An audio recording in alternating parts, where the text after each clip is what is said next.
പിന്നെ എന്തോന്നും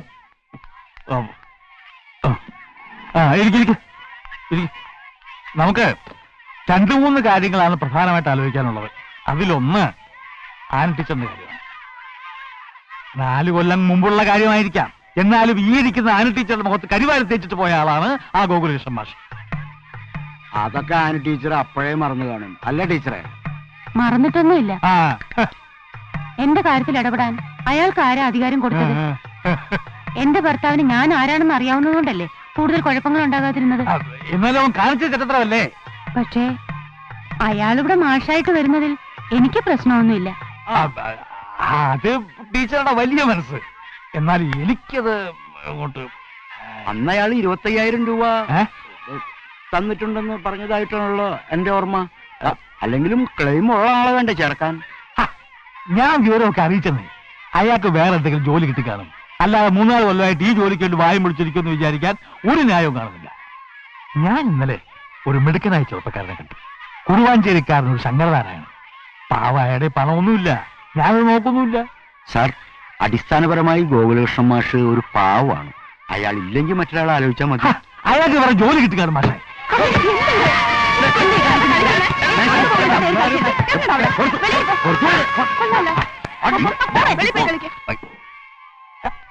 ഈ DPIP വലിയ ചതിയായി പോയി.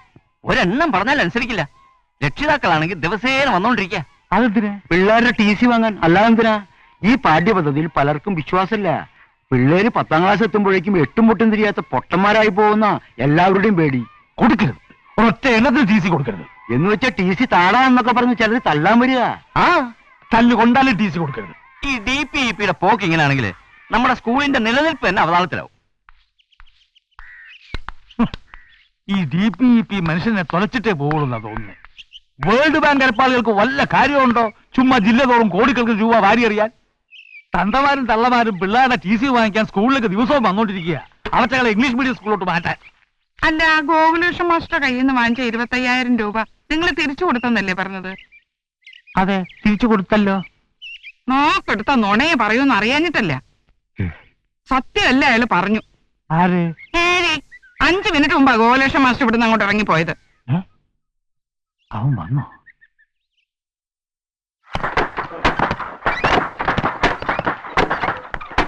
ശിവദാസ, ശങ്കരക്കുട്ടി, നമ്മൾ കത്തയച്ചത് വെറുതെ ആയില്ല. ഗോകുലകൃഷ്ണ സ്ഥലത്തെത്തി കഴിഞ്ഞു. അവൻ ജോലി കിട്ടിയാലെന്നിറങ്ങി സ്ഥലം വിടുന്നതിന് മുമ്പ് നമുക്ക് അവന്റെ തപ്പണം. 4 2 തല്ലി ഓടിക്കണം. ആരൊക്കെയാണ് എന്റെ കൂടെ വരുന്നതെന്ന് വെച്ചാൽ ഇപ്പൊ പറയണം. ഞാൻ റെഡി മുതലാളി. ഞാനും റെഡി. എന്നാ പിന്നെ സമയം കളണ്ട, വരൂ.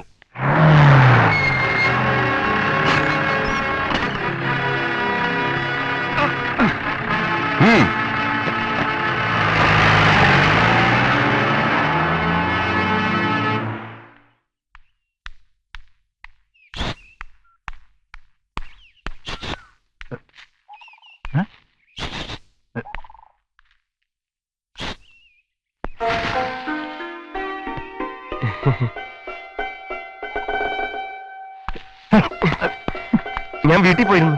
എന്തിന്? ആരാ നിങ്ങള്? എന്നെ മനസ്സിലായില്ലേ? മനസ്സിലാക്കി പിന്നെ ചോദിക്കോ? വീട്ടിൽ നിന്നൊന്നും പറഞ്ഞില്ലേ? വീട്ടില് ഞാൻ ഈയിടെ വീട്ടിൽ പോവാറില്ല. എനിക്ക് ലേശം തിരക്കുണ്ട്. ഞാൻ ഗോകുലകൃഷ്ണൻ മാഷ് യശോദ ടീച്ചറുടെ പ്രസവാവധിക്ക്. യശോദ ടീച്ചർ ആര് പ്രസവിച്ചു? എനിക്കൊന്നും മനസ്സിലാകുന്നില്ല. ശൂഷും ശബ്ദം കേട്ടപ്പോ ഞാൻ വിചാരിച്ചു മൂർഖം ബാബു 10 എടുത്ത് നിൽക്കുകയാണ്. ഇടവഴിയിൽ ഒളിച്ചത് മനുഷ്യനെ പേടിപ്പിക്കുന്നു. ക്ഷമിക്കണം, സാറിനെ കണ്ട് കാര്യങ്ങളൊക്കെ ഒന്ന് തീരുമാനമാക്കിയിട്ട് മുഖം വെളിയിൽ കാണിച്ചാൽ മതിയെന്ന് കരുതി. അതുകൊണ്ടാണ് വിളിച്ചിരുന്നത്. പോരുന്ന വഴിക്ക് കാഞ്ഞിരപ്പാല ചന്തയിലിറങ്ങി സാറിന് ഏറ്റവും ഇഷ്ടപ്പെട്ട കശുവണ്ടിപ്പരിപ്പ് ഉണക്കമീനും കൊണ്ടുവന്നിട്ടുണ്ട്. നിങ്ങളെ ഗോകുലകൃഷ്ണൻ സാറിന്റെ സ്കൂളിൽ ചേരാൻ.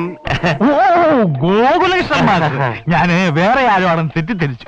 പറയട്ടെ മാഷെ, എനിക്കാണെങ്കിൽ ഈടായിട്ട് ഓർമ്മശക്തി തീരെ ഇല്ല. ഒരു കാര്യം ചെയ്യാം, വീട്ടിൽ പോയി സംസാരിക്കാം.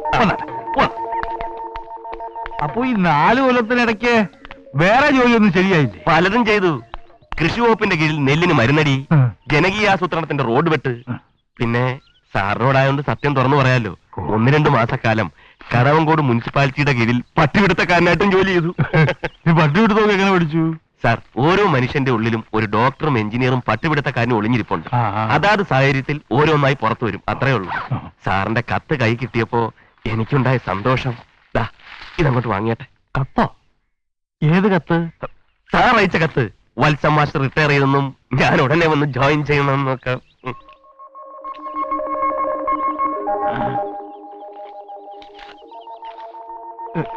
ഇത് ഈ കത്ത് ശരിക്കൊരു മൃതസഞ്ജീവനിയായിട്ട് എനിക്ക് അനുഭവപ്പെട്ടു.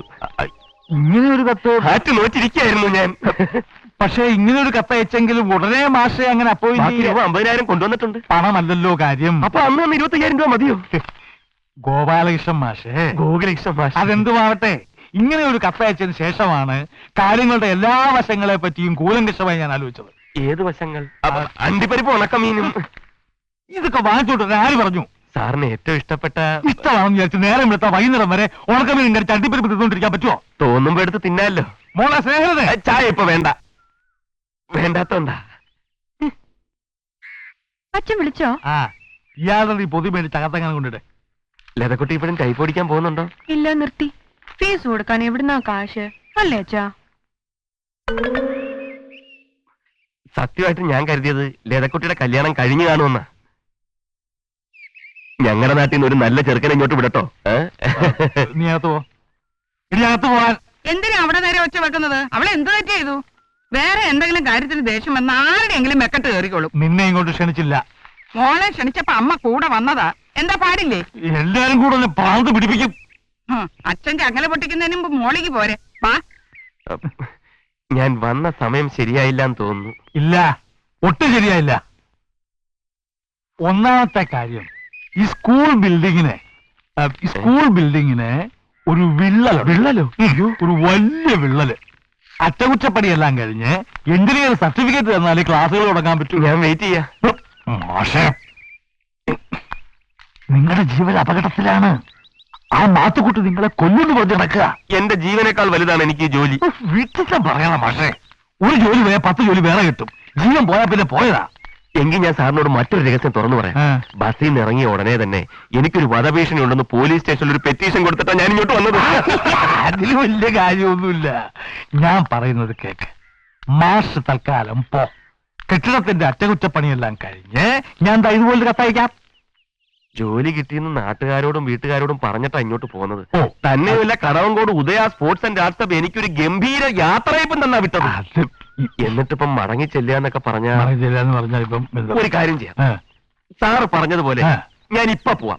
എന്നിട്ട് വൈകുന്നേരം തിരിച്ചു വരാം. അല്ല,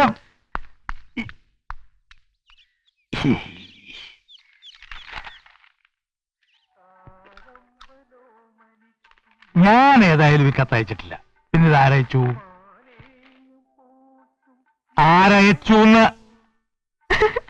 ഇങ്ങനെ ഒരു സംഭവം ഉണ്ടായോ?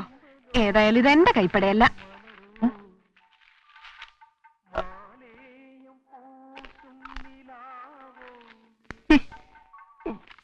എവിടെയോ എന്തോ തകരാറുണ്ട്. നീ പറയുന്ന ശങ്കുണ്ടായാലും എന്നെ കത്തയച്ച് വരുത്തിയതാന്ന്. അങ്ങനെ അയാൾ കത്തയച്ചിട്ടുണ്ടെങ്കിൽ അയാൾ ഇങ്ങനെ വേറൊരുത്തനോട് അഡ്വാൻസ് വാങ്ങാ. എനിക്ക് ക്ലെയിം ഉള്ളതല്ലേ ഗഫൂർക്ക? എന്തുള്ള ക്ലെയിം എന്ന് വെച്ചാൽ 4 കൊല്ലം മുമ്പ് യശോദ ടീച്ചറിന്റെ പ്രസവത്തിന്റെയും തുടർന്നുണ്ടായ രോഗത്തിന്റെയും സമയത്ത് 4 മാസം ഞാനിവിടെ പഠിപ്പിച്ചല്ലേ. ഞാൻ ജോലി വേണ്ടാന്ന് പറഞ്ഞാലേ മറ്റൊരാളെ ഈ ഒഴിവിലേക്ക് ചേർക്കാൻ പറ്റൂ. അതാണ് നിയമം, അതാണ് ക്ലെയിം. അതൊന്നും എനിക്കറിഞ്ഞൂടാ. കുറുവാഞ്ചേരിക്കാരൻ എന്തോ ഒരു പേര്, എന്തോ ഒരു പേര്, എലിവാണം വിട്ട പോലെ സൈക്കിൾ അങ്ങോട്ടും ഇങ്ങോട്ടും ഓടുന്നുണ്ടായിരുന്നു. അഡ്വാൻസ് കൊടുത്ത് വരുന്ന വഴി ഇന്റെ അടുത്ത് വന്ന ഒരു ചായയും കണ്ട കലത്തപ്പം തന്നടാ. അഡ്വാൻസ് കൊടുത്തു എന്ന് അവൻ പറഞ്ഞോ? പരിചയമില്ലാത്ത ആളുകളാവുമ്പോ നമ്മൾ ഓരോ വിശേഷങ്ങളൊക്കെ ചോദിക്കുമല്ലോ. അക്കൂട്ടത്തിൽ അഡ്വാൻസ് കൊടുത്ത കാര്യം അയാളിനോട് പറഞ്ഞു. ചുമ്മാ തട്ടി വിട്ടതായിരിക്കും. സ്കൂൾ കെട്ടിടത്തിനൊരു വിള്ളലുണ്ട്. അതിന്റെ പണി കഴിഞ്ഞാൽ ഉടനെ എനിക്ക് ചേരാവുന്ന മാനേജറല്ലേ പറഞ്ഞത്. അപ്പോ എങ്ങനെയാ ഗഫൂർക്ക, കുറച്ചു ദിവസം ഇതിന്റെ മേളിലൊന്ന് താമസിക്കാൻ വേറൊരു സ്ഥലം കിട്ടുന്നവരെ? അതിന്റെ മേലെ ചിരട്ടും വർഗും പഴയ സമാവറും ഒക്കെ ആയിട്ട് ആകെ കരി പിടിച്ചെടുക്കല്ലേ. അത് ഞാൻ അന്ന് താമസിക്കുമ്പോഴും അങ്ങനെ തന്നെ ആയിരുന്നല്ലോ. കുഴപ്പമില്ല ഗഫൂർക്ക, ഉറക്കം വരുമ്പോ ഒന്ന് ചാരിയിരിക്കണം, അത്ര തന്നെ. അല്ല, അതിപ്പം ആ മാത്തുക്കുട്ടി ഒന്ന് കച്ചറ ഉണ്ടാക്കുമെന്ന് എന്റെ പേടി. അങ്ങനെ ഉണ്ടാവോ? അങ്ങനെ ഉണ്ടാവില്ല. മേലെ പൂട്ടിയിട്ടുണ്ടോ? ഇല്ല, പൂട്ട് റിപ്പയറിന് കൊടുത്തിട്ട് ഇതുവരെ കിട്ടിയിട്ടില്ല. അന്ന് കൊടുത്തിട്ട് ഇതുവരെ കിട്ടിയില്ലേ? എവിടെ കിട്ടാൻ? അതിനാ കൊല്ലം കാണാനും ദുബായി പോയില്ലേ. ഓ,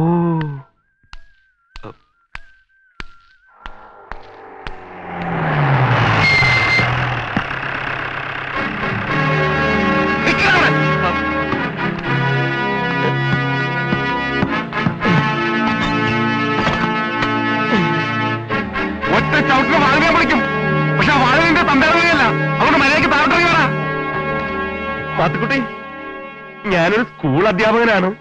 എന്ന് വെച്ചാ കുട്ടികളെ പാഠം പഠിപ്പിക്കുന്നവൻ അല്ലേ? അങ്ങനെയുള്ള നിന്നെ ഞാൻ പാഠം പഠിപ്പിക്കണം.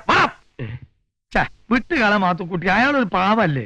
ഗഫൂർ വക്കാലത്തിന് വരണ്ട, എന്നെ ചട്ടുകളിലാക്കി ഇവനെ വെറുതെ വിടില്ല. ഇറങ്ങി വേണം.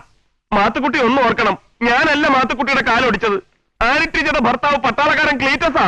അതേടാ, ഞാനും ആന ടീച്ചറും തമ്മിൽ എന്താ ബന്ധമുണ്ടെന്ന് പറഞ്ഞ് നീ പട്ടാളക്കാരന് കത്തെഴുതിയടാ. ബന്ധമുണ്ടെന്ന് ഞാൻ എഴുതിയില്ല, ഭാര്യയെ ഒന്ന് ശ്രദ്ധിക്കണമെന്ന് എഴുതി. കാരണം എന്താ, ഒരു അധ്യാപികയുടെ മാന്യതയ്ക്ക് കറ പറ്റരുതെന്ന് ഞാൻ ആഗ്രഹിച്ചു. ആ കറ തുറക്കുന്ന ജോലി ആരാണ് നിന്നെ ഏൽപ്പിച്ചത്? അന്ന് ഞാനൊരു സന്മാർഗവാദിയായിരുന്നു മാത്തുക്കുട്ടി. നന്മയുള്ള ഒരു സമൂഹമായിരുന്നു എന്റെ സങ്കല്പം. പക്ഷെ ഇപ്പൊ എനിക്ക് മനസ്സിലായി, ഞാനൊരാൾ വിചാരിച്ചാലൊന്നും നാട് നന്നാവില്ലെന്ന്. എന്റെ കാലൊടിഞ്ഞതിന് ശേഷം അല്ലടാ. ആ കാല് നമുക്ക് ചികിത്സിച്ച് നേരെയാക്കാം മാത്തുക്കുട്ടി. എടാ, നിന്നോട് താഴോട്ട് ഇറങ്ങി വരാനാ പറഞ്ഞത്. എന്റെ ഒരു കാലിന് പകരം നിന്റെ രണ്ട് കാല്. നീ വിചാരിച്ച് മാനേജറെ നിനക്ക് കത്തയച്ചതല്ലേ? അല്ലടാ, ഞാനാ അയച്ചത് നിന്നിവിടെ വരുത്താൻ. എന്റെ കാല് തല്ലോടിച്ചപ്പോ സന്തോഷിച്ച് രസിച്ച ഈ നാട്ടുകാരുടെ മുമ്പിൽ വെച്ച് നിന്നോട് പകരം വീട്ടാൻ. I am very sorry Mathukutty. ഇറങ്ങി വാടാ റാസ്കൽ. മാത്തുക്കുട്ടി, വധഭീഷണി ഉണ്ടെന്ന് ഞാൻ പോലീസ് സ്റ്റേഷനിൽ ഒരു കംപ്ലൈന്റ് കൊടുത്തിട്ടുണ്ട്. എന്നെ ഉപദ്രവിച്ച മാത്തുക്കുട്ടി വെറുതെ കേസിൽ കുടുങ്ങും. ഈ തെണ്ടിയോട് തർക്കിച്ചിട്ട് കാര്യമില്ല. വാതിൽ തല്ലിപ്പൊളിക്കാൻ ഇന്റെ വാതിൽ ഒട്ട് കളിക്കരുത്. താൻ പോണോ? ഗഫൂർക്ക, പോലീസിന് ഫോൺ ചെയ്യ്.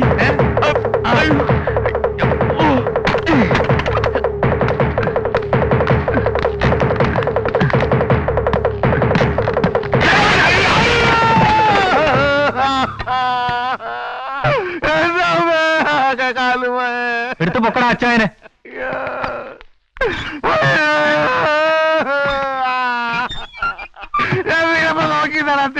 ആശുപത്രിയിലോട്ട് വിട.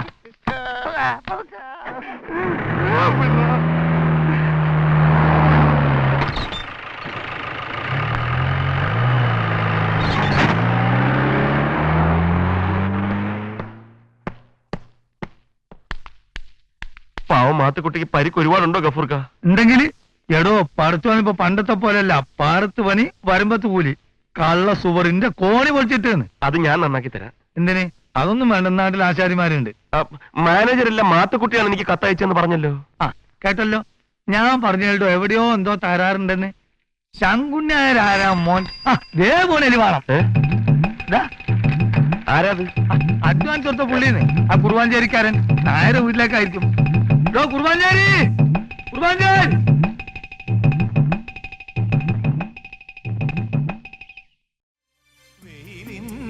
ഒരു തൂവൽ മാത്രം മറന്നിട്ട് വേനൽക്കിനാക്കിളി കൂടൊഴിഞ്ഞു.